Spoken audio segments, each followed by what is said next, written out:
अनिल झा को पूरे दिन के लिए, जरनैल सिंह को पूरे दिन के लिए, विशेष रवि को पूरे दिन के लिए, सोमदत्त को पूरे दिन के लिए, ये 5 मेंबर को पूरे दिन के लिए सदन से निष्कासित किया जाता है।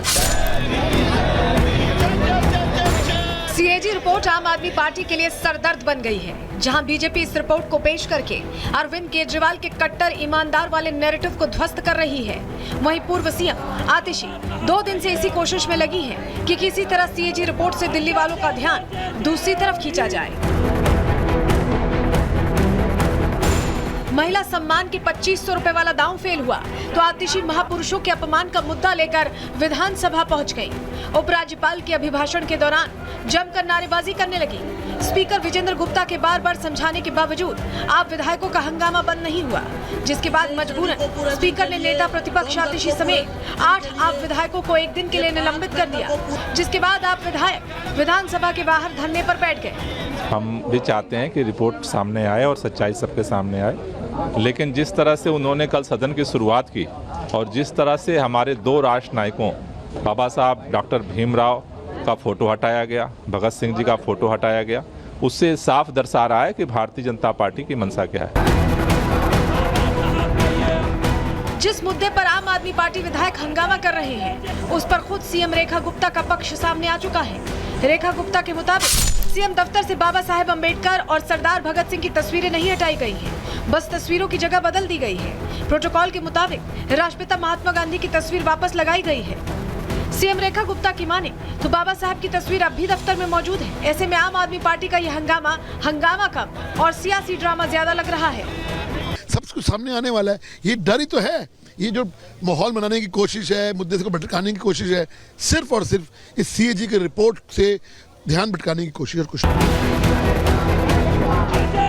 आम आदमी पार्टी के हंगामे के बीच आज सीएजी की 14 रिपोर्ट में से एक रिपोर्ट टेबल की गई है, जिसके सामने आते ही 2000 करोड़ के घाटे और घोटाले की सच्चाई दिल्ली वालों के सामने आ गई है। कैग रिपोर्ट में वो सारी चीजें घोटाले की सामने आई हैं जिसको 10 साल से अरविंद केजरीवाल जी अभी तक दबा कर बैठे। केजरीवाल जी कहते थे ये तो फालतू कागज है, इसको तो कोर्ट जाती फाड़ कर फेंक देगी। विधानसभा में अभी पहली रिपोर्ट ही पेश हुई है और घोटाले का आंकड़ा 2000 करोड़ पहुंच गया है। अभी ऐसी 13 रिपोर्ट आना बाकी है, जिसमें सबसे अहम रिपोर्ट शीश महल की है, जिसके पेश होने के बाद दुनिया को कट्टर ईमानदार की सच्चाई का पता चल जाएगा। जो सीएजी की रिपोर्ट आई है टेबल पर, वो आज से 10 साल पहले ही आ जानी चाहिए थी। पिछले 10 वर्षों से उन्होंने छुपा के रख रखा था, ये संविधान के खिलाफ था। जो दिल्ली का मुख्यमंत्री था उसको सोचना चाहिए था कि मेरी जनता कैसे रह रही है, मगर उसने दिल्ली की जनता के बारे में ना सोच के उन्होंने अपने शीश महल के बारे में सोचा।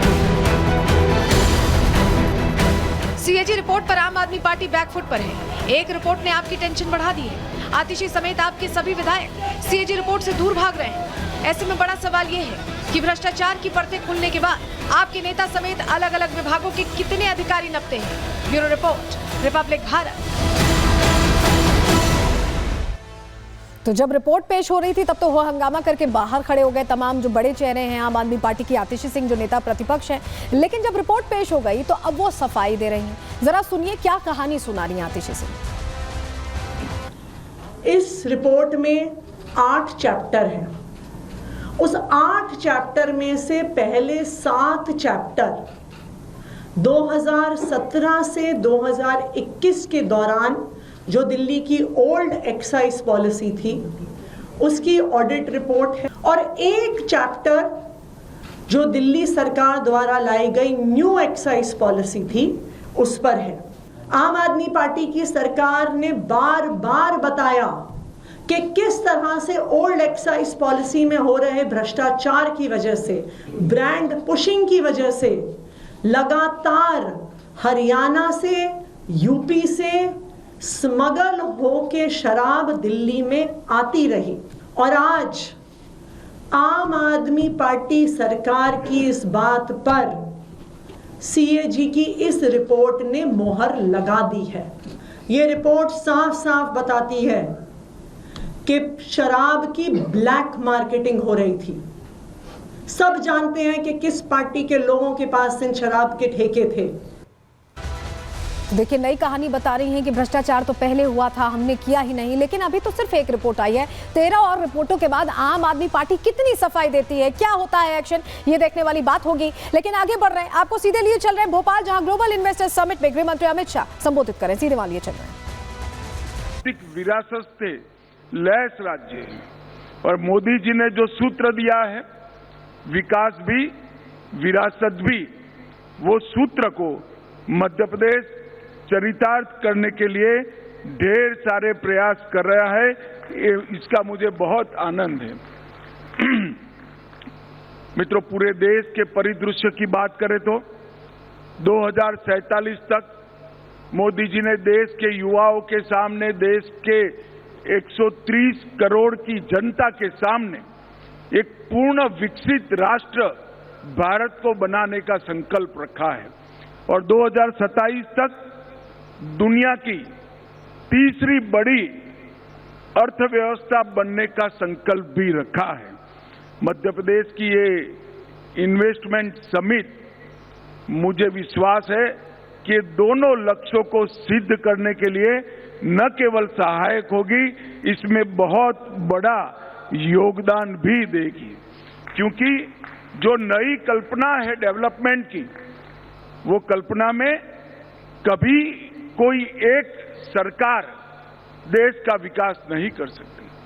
टीम इंडिया की कल्पना में भारत सरकार और सभी राज्यों की टीम इकट्ठा होकर समग्र भारत का विकास करे, इस दिशा में जाने का जो लक्ष्य मोदी जी ने रखा था, उसको मध्य प्रदेश के इस कार्यक्रम ने बहुत आगे तक बढ़ाया है। आज इस इन्वेस्टमेंट समिट के अंदर लोकल और ग्लोबल दोनों निवेश में वृद्धि करने के कई डायमेंशन अचीव कर लिए गए हैं। भारत की अमृत पीढ़ी के लिए, ये जो अमृत काल है, उसकी युवा पीढ़ी के लिए कई सारे कौशल विकास के द्वार ये समिट खोलेगी। ऑटोमेशन और जॉब क्रिएशन के बीच में समन्वय बनाकर मध्य प्रदेश सरकार ने जो नीतियां बनाई है, ढेर सारी अलग अलग सेक्टर के लिए नीतियां बनाई है, वो आगे बढ़ेगी और भारत को मैन्युफैक्चरिंग हब बनाने के लिए भी बहुत बड़ा सहायता करेगी। कोई भी व्यक्ति, कोई भी समूह, कोई भी कंपनी जब अपने एक्सपांशन के लिए स्थान तय करता है तो इसकी कुछ रिक्वायरमेंट है। सबसे पहला, एक स्टेबल गवर्नमेंट वो ढूंढता है जिससे नीतियों का स्थायित्व मिले और मध्य प्रदेश में मोदी जी के नेतृत्व में एक स्थायी और मजबूत सरकार अब विद्यमान है, जिससे विकास के द्वार खुले हैं। एक स्ट्रेटेजिक लोकेशन भी हमारे भारत के दिल ऐसे मध्य प्रदेश में है। बेहतर इंफ्रास्ट्रक्चर भी यहाँ पर बन चुका है। स्किल वर्कफोर्स की एक बड़ी फौज यहाँ पर उपलब्ध है। बेहतरीन इकोसिस्टम भी प्रशासन ने उपलब्ध कराया है। मार्केट का एक्सेस भी मध्य प्रदेश से ज्यादा और कोई राज्य को उपलब्ध नहीं है और डिमांड ओरिएंटेड इकोनॉमी भी अब यहाँ पर बढ़ रही है और इसके साथ साथ पारदर्शी शासन ने मध्य प्रदेश में इन्वेस्टमेंट के लिए काफी लोगों को आकर्षित किया है। यहाँ लैंड भी है, लेबर फोर्स भी है, माइंस भी है और मिनरल भी है, उद्योग की संभावनाएं भी हैं और ढेर सारे अवसर भी है, शिक्षित युवा भी है और स्किल वर्कफोर्स भी है। हर तरह से मध्य प्रदेश इन्वेस्टमेंट के लिए एक बड़ा आकर्षक केंद्र पूरे भारत में बना हुआ है। मैं आज मध्य प्रदेश की जनता को भी ये बताना चाहता हूं कि एक जमाना था जब मध्य प्रदेश को बीमारू राज्यों में गिनती की जाती थी। रोड, बिजली, सिंचाई, पानी की उपलब्धता, हर क्षेत्र में मध्य प्रदेश बीमारू माना जाता था। भारतीय जनता पार्टी के सातत्यपूर्ण 20 साल के शासन के बाद आज मध्य प्रदेश में 5 लाख किलोमीटर सड़क नेटवर्क बना है, 6 हवाई अड्डे हैं, 31 गीगावाट की ऊर्जा क्षमता है, जिसमें से 30% क्लीन एनर्जी है। IIM, IIT, AIIMS, IITM, NIP, NIFD जैसे कई प्रतिष्ठित संस्थान मध्य प्रदेश के युवाओं को ये मौकों के दोहन के लिए योग्य बनाते हैं और देश भर में सबसे ज्यादा खनिज संपदा प्राप्त करने वाले राज्यों में हमारा मध्य प्रदेश है। मैंगनीज, कॉपर, रॉक फॉस्फेट, कोयला, चूना पत्थर, लोहस, कई सारे मिनरल्स मध्य प्रदेश में उपलब्ध है और आज एक प्रकार से मध्य प्रदेश देश का कॉटन कैपिटल भी बन गया है।